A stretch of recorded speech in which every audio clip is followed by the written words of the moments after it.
Dari final Piala Thomas antara Indonesia melawan Tiongkok, bertemu tunggal pertama Indonesia Anthony Ginting melawan Lu Guanzu. Di game pertama Anthony Ginting kalah 21-18, di game kedua ini Anthony Ginting menang 21-14.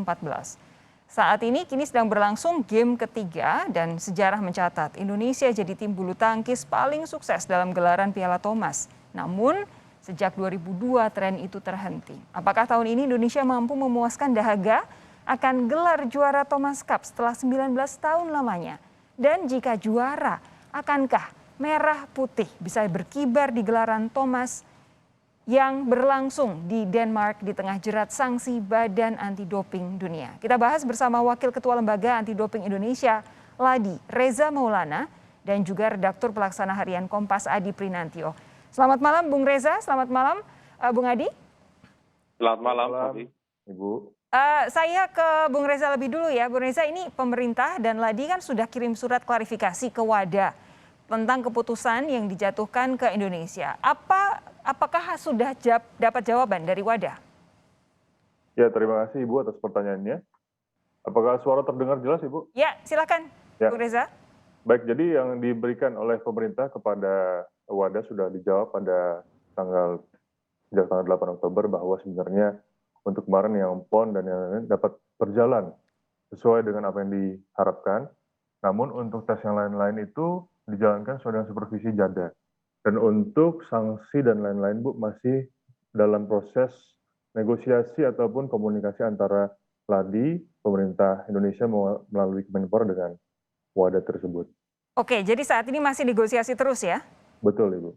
Yang mau saya tanyakan, bila mana jika malam hari ini kita semua tentu berdoa Indonesia memenangkan gelaran Piala Thomas tahun 2021 ini, akankah bendera merah putih berkibar? Selama surat dari WADA tersebut belum kami terima, Bu, belum ada respons dari mereka, maka tetap berlaku keputusan WADA kemarin di mana Indonesia masih berada dalam status ban ataupun dalam status non-compliant. Oke. Dan dikibarin, ya. Jadi apabila kita malam hari ini memenangkan Piala Thomas yang tentu saja bersejarah karena kita sudah menunggu 19 tahun, tidak akan ada merah putih berkibar ya? Ya, hal ini masih dikomunikasikan, Bu, dan kami masih belum mendapatkan jawaban terbaru dari WADA. Itu dia, karena belum ada jawaban terbaru otomatis Ya. menggunakan status sebelumnya, artinya tidak akan ada bendera merah putih malam hari ini ya? Sesuai peraturan yang terdapat di sana seperti itu, Bu. Gantinya apa Bung Reza seharusnya kalau misalkan bendera merah putih tidak berkibar malam hari ini? Kalau yang kami pelajari dari hal-hal serupa seperti waktu itu ada Rusia, mereka menggunakan ROC. Sekarang yang bisa dipakai oleh dari Thomas Cup ini mungkin dari bendera PBS ya, Bu, Persatuan Bulu Tangkis Seluruh Indonesia tersebut. Saya tidak terlalu bisa mendengar suara Anda, Bung Reza. Kurang jelas? Jadi kalau kami belajar dari dulu kasus yang Rusia, ada juga kasus lembaga anti doping yang terhalangi gitu, Bu. Negara tersebut memakai ROC, Bu, seperti koningnya. Nah, dalam kasus ini yang kami baca adalah yang dipakai itu bendera PBSI begitu, Bu. PBSI ya, tapi bukan bendera merah putih. Baik. Ya. Yang masyarakat ingin tahu sebenarnya sampai sejauh ini apa sih yang sudah dilakukan Ladi dan juga pemerintah Indonesia untuk mengupayakan bahwa sanksi ini bisa dicabut atau paling tidak ditangguhkan oleh WADA. Baik. Jadi pertama kali itu, Bu, kami identifikasi masalah apa sajakah yang dipermasalahkan oleh WADA yang jadi poin-poin dari sanksi tersebut. Di mana sudah kami identifikasi dan kami koreksi ketiga poin tersebut sampai dengan tuntas, Bu. Nah, ada dari 3 poin, 2 poin sudah selesai, 1 poin mengenai TDP atau rencana testing untuk 2020-2022, mohon maaf, sudah kami sampaikan kepada mereka dan masih menunggu jawaban kembali, Bu. Jadi, dalam kepemerintahan kami yang 3 bulan ini, yang masih tergolong baru ya, Bu, tahun ini sudah 3 kali berganti, kami sangat mengoptimalisasikan, kita selesaikan semua, kita uraikan semua masalah-masalah yang mungkin ada dan mungkin masih menjadi permasalahan dari. Iya, selesaikan itu definisinya apa, Bung Reza? Ya, seperti yang kemarin kita ketahui, Bu, ada 3 permasalahan dalam yang pertama adalah TDP atau tes pada tahun 2021, ada kekurangan di mana ada hambatan karena kondisi COVID. Nah, kita sudah revisi dan kita akan selesaikan sebelum tahun 2021. Yang kedua adalah testing mengenai PON, kami sudah sampaikan kepada WADA dan juga sudah di-accept oleh WADA dan sudah kami selesaikan dan tinggal dikirim ke laboratorium Qatar.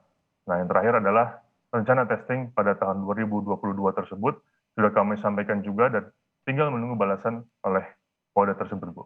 Jikalau Oke. semua sudah selesai, maka status non-compliance tersebut dapat kami ajukan untuk diangkat kembali dan Indonesia kembali ke status compliance kembali. Gitu. Baik, saya berpindah ke Bung Adi. Bung Adi, sebelum saya tanya soal kemungkinan malam hari ini Indonesia bendera tidak berkibar begitu, saya mau tanya lebih dulu pandangan Anda sejauh ini untuk lajunya tim Thomas di final untuk perebutan Piala Thomas tahun ini. Apa yang bisa Anda sampaikan soal tim Thomas kita tahun ini?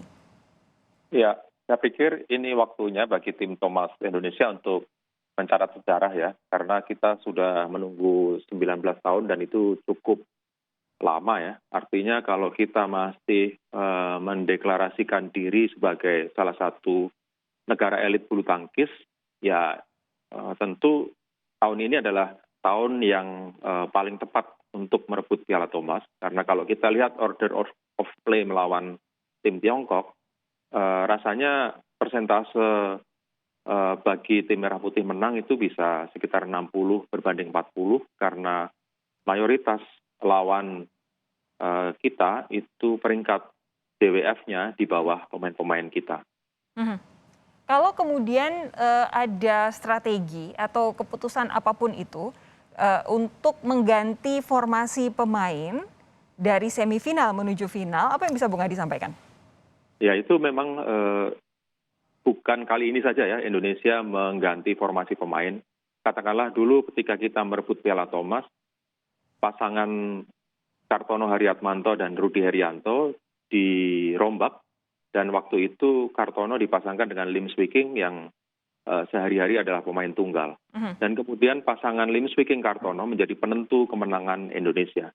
Jadi saya pikir ketika saya melihat order of play di mana Kevin Sanjaya dipasangkan dengan Martin, itu menjadi bagian dari strategi itu. Harapannya adalah komposisi ganda yang asing bagi Cina menjadi amunisi bagi Indonesia untuk merebut poin atau memastikan poin dari ganda. Supaya nggak bisa dibaca begitu?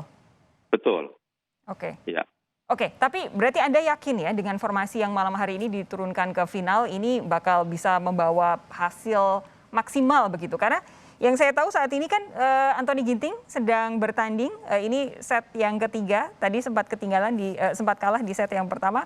Apa yang bisa Bung Adi nilai dari pertandingan Ginting terutama dan juga seluruh tim Thomas kita?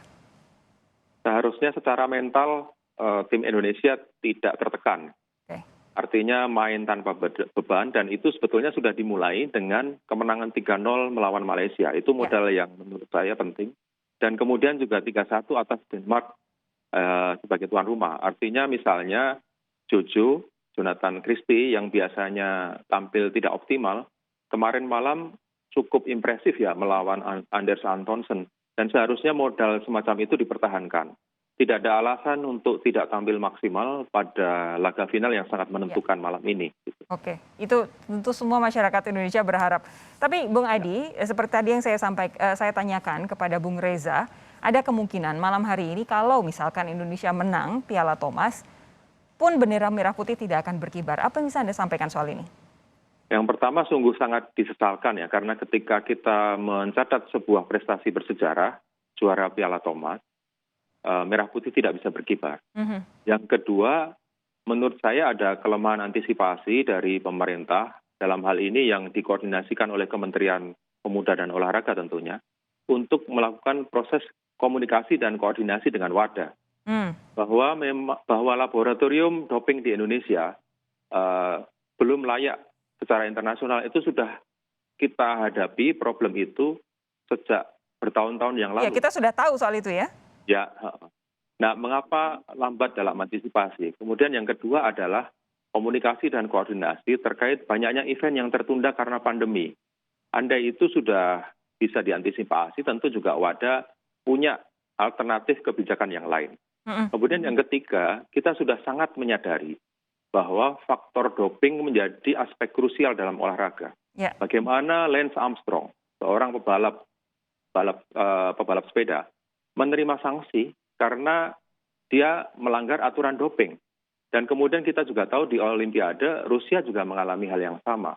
Nah, seharusnya kita memahami bahwa fenomena doping itu sudah menjadi faktor krusial dalam olahraga.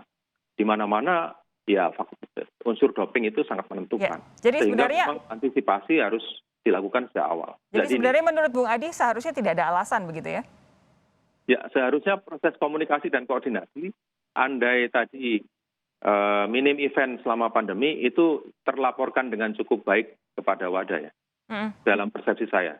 Oke, sore tadi kami Kompas TV berbincang dengan mantan pebulu tangkis nasional Taufik Hidayat yang punya respons sangat keras terhadap kemungkinan malam hari ini kita tidak bisa mengibarkan bendera merah putih ketika kalau nanti Indonesia memenangkan Piala Thomas. Saya akan minta tanggapan dari Bung Reza sesaat lagi. Tetap bersama kami. Sapa Indonesia Malam segera kembali.